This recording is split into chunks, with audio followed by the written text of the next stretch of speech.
So the anime world just shifted.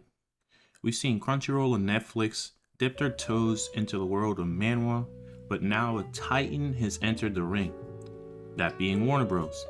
The animation and webtoon entertainment industry just announced a massive partnership. Now I know what you're thinking.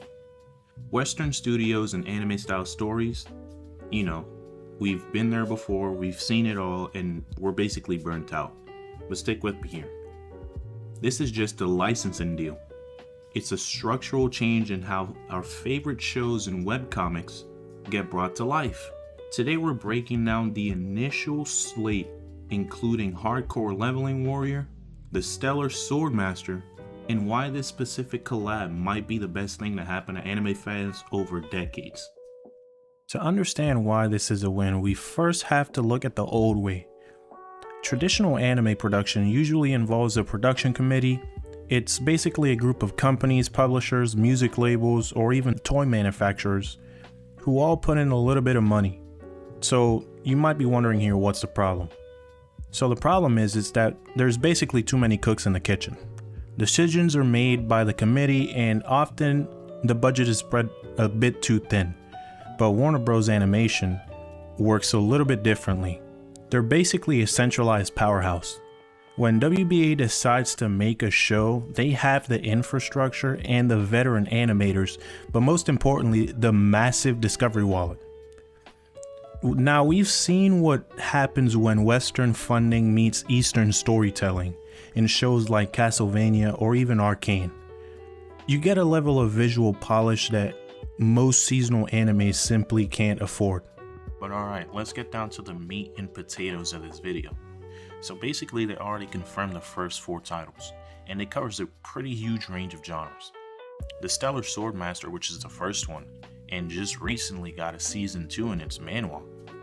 This is for the power fantasy fans. It's got that gritty zero to hero vibe we all like in series like Solo Leveling.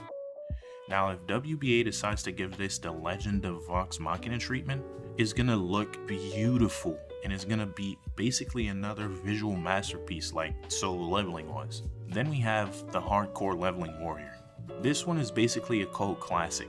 It's a gaming centric story that is notoriously hard to animate because the world, that being Lucid Adventure, is so chaotic and colorful, it reminds you of something like One Piece. Now, Warner Bros. Has a history of handling wacky high energy worlds. Think of something like Looney Tunes meet DC, which actually makes them a perfect fit for WHL's art style. And then last but not least, we can't forget the slice of life and the comedy fans out there. Down to Earth and Elfin Warrior are gonna satisfy you. These basically represent the other side of anime. By adapting these alongside the action hits, WB is basically proving that they aren't just looking for the next Dragon Ball. They're trying to build a diverse ecosystem, something that everyone can enjoy. Now here's the part that should put your Western adaptation fears at ease. Unlike the Death Note or Dragon Ball Evolution that were disasters from the past, WEBTOON Entertainment's own US-based and Japanese IP teams are co-producing these. So basically what this means is the creators have a seat at the table, actually have a seat at the table. They aren't just selling their shows to Hollywood, they're actually working with WBA to ensure the soul of the webtoon stays intact.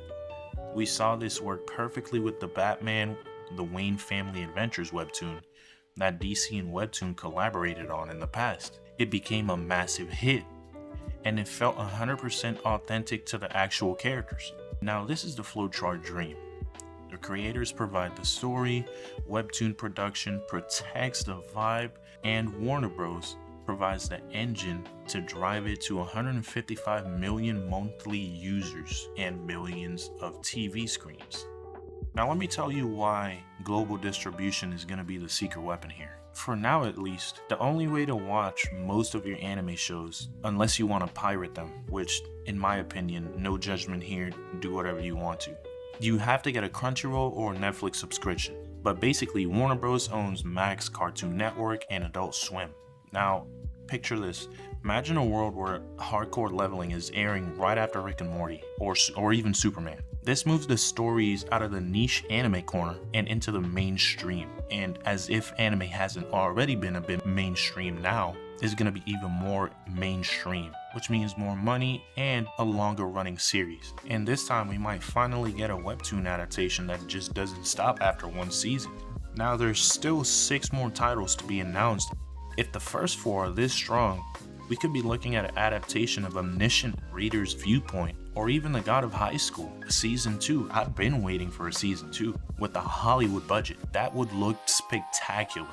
For years, Manhwa fans haven't been getting any love, and the entertainment industry has just been basically milking the manga industry non-stop. But with Disney taking over the stake in webtoons now, and Warner Bros. Joining in on this, even signing a 10-series deal, the message is basically clear. Webtoon is gonna be the new goldmine for the entertainment industry. If this collab succeeds, we aren't just getting 10 shows. We're getting a new standard for how webtoons are treated. Higher budgets, creator protection, and even a more global reach. But I want to hear your take on this. Does the Warner Bros. Logo make you feel excited? Or are you still basically worried about the westernization of, Eastern stories? And out of these 6 remaining slots, which series are you praying they announce next? I'm hoping that Nanomachine gets an adaptation, because that's gonna be dope. Drop a comment down below if you want to. Drop a like if you want to. I'll be hanging out there to discuss any questions y'all got. We could just chop it up. Don't forget to like and subscribe for more deep dives into the future of animation. I'll see you in the next one. Peace.